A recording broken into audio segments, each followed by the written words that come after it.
Hey everybody, Justin here. Welcome back to the channel. So today's video is going to feature an on-the-water review of the all-new LiquidLogic RMX 86. So full disclosure, I am 5'11", I weigh about 205 pounds, and I am an average intermediate boater. I'm not Wade Harrison, I'm not Dane Jackson. So today's on-the-water review, I figure, will be sort of an everyman's take on this new boat. I'm not going to be doing anything crazy. I'm not going to be boofing anything. I'm not charging any drops or waterfalls. I'm going to take the boat to Montgomery Whitewater and I'm just going to see how this boat handles in the current. I'm going to catch some eddies. I'm going to do some ferrying, maybe catch a couple surfs, and I'm going to try to give you an honest everyman's review of what I think of this new boat. So stay tuned. So let's just start with a nice walkthrough and overlook of the boat and talk about some of the specs. So this is the LiquidLogic RMX 86, and that 86 denotes its 86 gallons of volume. This boat is 9 foot 4 inches long. It has a width of 26.5 inches and a claim paddler weight of range of 160 to 220. So let's talk about the styling. It looks like they paid homage to the RMX lineage of this boat. The RMX has had this nice little cutout here. They've got a molded lay-in graphic, which I like that. Some of the Hot Whips and Sweet Rides have stickers on them, and I like this that's molded in. It's going to be durable and stay. This is the most controversial part of this boat, folks. This is that drain plug. So I actually think this design is great. It does have the swallowtail where the points come out that I think are going to protect this boat. I don't see myself as an intermediate boater doing any kind of crazy stern tapping that's going to damage this plug or cause it to come out on the river, but we'll see. Maybe there'll be a one-year review where I hate this, but I think this is great. I think this is going to be incredibly functional and useful, and man, you're going to get all the water out of your boat. How awesome is that? So let's talk about styling. I think this is a good looking boat. You've got the wall holder here in the back where you've got that foam wall that comes down to give it rigidity and support and keep it from being crushed. Got these good grab handles. These things are nice and big. I can get my big mitts in there, no problem. You've got some lines along the deck here and some cutouts that's going to allow water to shed off the boat nicely. Got a lot of volume right back here behind the seat. That's going to be good to keep you safe and punch you out of things when you need that volume. Also probably going to be good for rolling. So let's come up here to the front of the boat. Got a nice good cockpit rim. Not a whole lot of height. If you've ever paddled a Scorch, the Scorch is very high and comes back very low. This is nice. I like this. I think skirt's going to go on and off easy. I don't think you're going to have any leaking.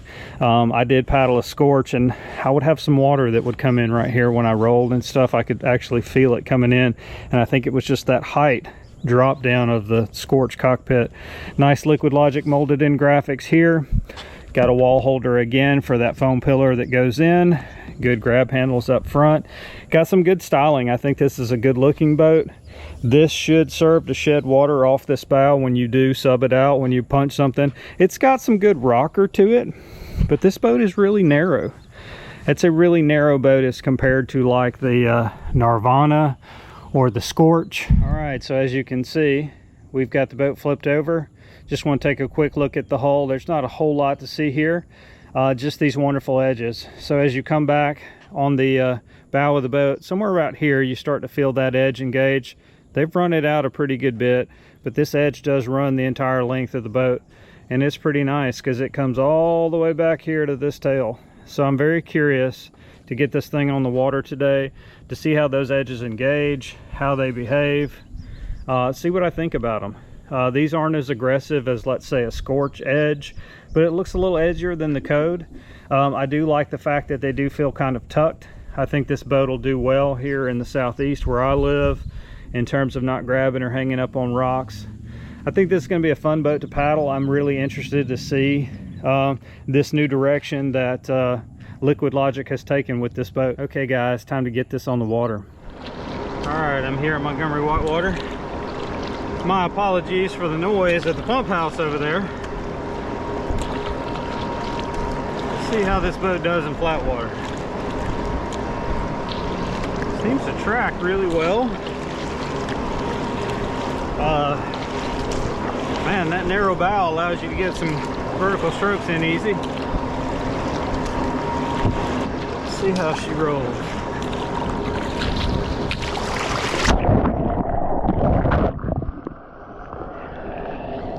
Pretty snappy.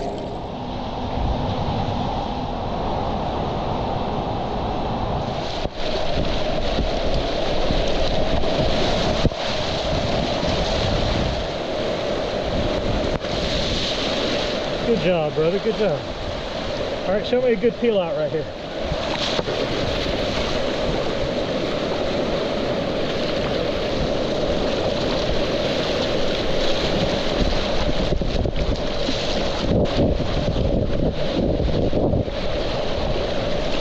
Not as sharp as the Scorch.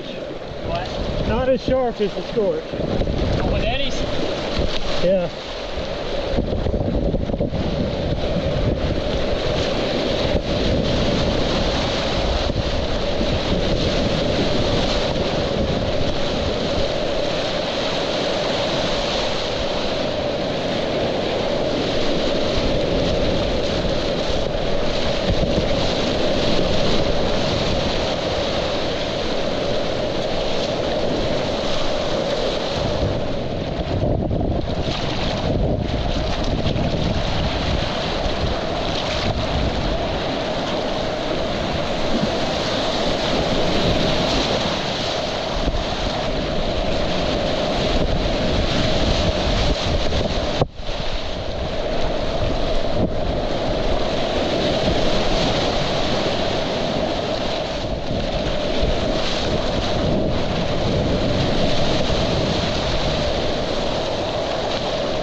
right, folks, my time at Montgomery Whitewater is done. I've made the long trek home and I'm exhausted, but I wanted to wrap up this video with giving you some of my first initial paddling impressions of the new LiquidLogic RMX 86. So bear in mind, this is a one session first paddle. I don't think it's fair to judge or really put final checks in boxes on what a boat is or isn't until you've had some time to experience it. With that being said, one thing that I can pin to the boat right away is the fact that it is fast. It is a very fast boat, and it is as fast, if not faster, than the Piranha 9R2 that I owned previously. If you really get some good vertical paddle strokes and you get on your horses, this thing will eat. It will go, it will just plow through. So that is an attribute that I personally loved. Some people might think that's a detriment. If you're somebody that likes to tiptoe through a rapid, or maybe you're a newer paddler and speed causes a lack of control, which gives you some trouble, that might be some cause for pause for this boat. The other thing that I noticed about today's first paddle is the edging is completely different than the boat that I came from. So for the sake of disclosure, I moved out of a Scorch to the LiquidLogic RMX 86. So the LiquidLogic edges are not like the Scorch edges. The Scorch edges were very aggressive. I'm somewhat familiar with how they respond in water, and I use those edges a lot. For better or for worse, those edges can also trip you up. You know, sometimes the Scorch would do some things and I was like, okay, this boat's made a crazy Ivan on me. So I did not notice that in the LiquidLogic RMX. It seemed to be a little bit more forgiving on edge and a little more predictable, but those edges were a little harder to find and you had to lean significantly to engage those edges. So is that a good or a bad thing? Well, that all depends on your paddling style, what your goals are, what you're used to, what you'd like to do in paddling. For me personally, I'm trying to get used to leaning my kayak more, getting good vertical strokes, leaning and engaging those edges to carve, to sort of weaponize those rails on the boat, to plow through things. So I think this boat is going to help me get to the next steps. The bow rocker on the boat is different from a Scorch or some of the other modern creek boats because it does have significant rocker, but the front of the bow of the LiquidLogic RMX 86 is very narrow. So what I would see was some initial plow through where the bow would kind of sub out, and then as the width of that bow would punch into something, then it would go up and over, which was just different.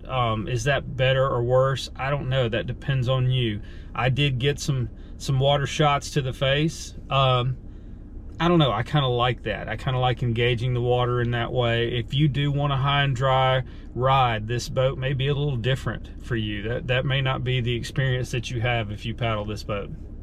So the question that people probably are going to be asking, maybe there are some people out there that are beginners, is this a beginner boat, Justin? So here's the thing. All these manufacturers are selling these creek boats, and I feel sort of sorry for them because they're trying to make a boat fit everyone perfectly. And we ask a lot of creek boats. Typically when people are paddling a creek boat, that is their safety boat. Hey, I'm going on a big run, you know, big volume, big stern rocker, big bow rocker. You know, that's the boat that you want to go conquer the beasts and the giants with. But it's also, you know, the boat that most of us start in. Most of us start in a creek boat. I started in a creek boat. So we ask a lot of these boats to be so capable and well-rounded, and then it's got to be a boat that all paddler skill levels can easily jump into and have fun. I'm gonna say this, I'm gonna go on record and say this is not a great beginner's boat, and that's my opinion, and let me tell you why. It does like a lot of aggressive paddling. It liked for me to be lean forward. It liked for me to be engaging the water with a paddle stroke. There was one time where I just kind of got lazy. I was following some friends down the competition channel, and I just kind of was slowing down because the boat was kind of fast. I didn't want to run over the paddler in front of me, and I just sort of backseat drove, and I'm going to show a clip of exactly what happened right about here.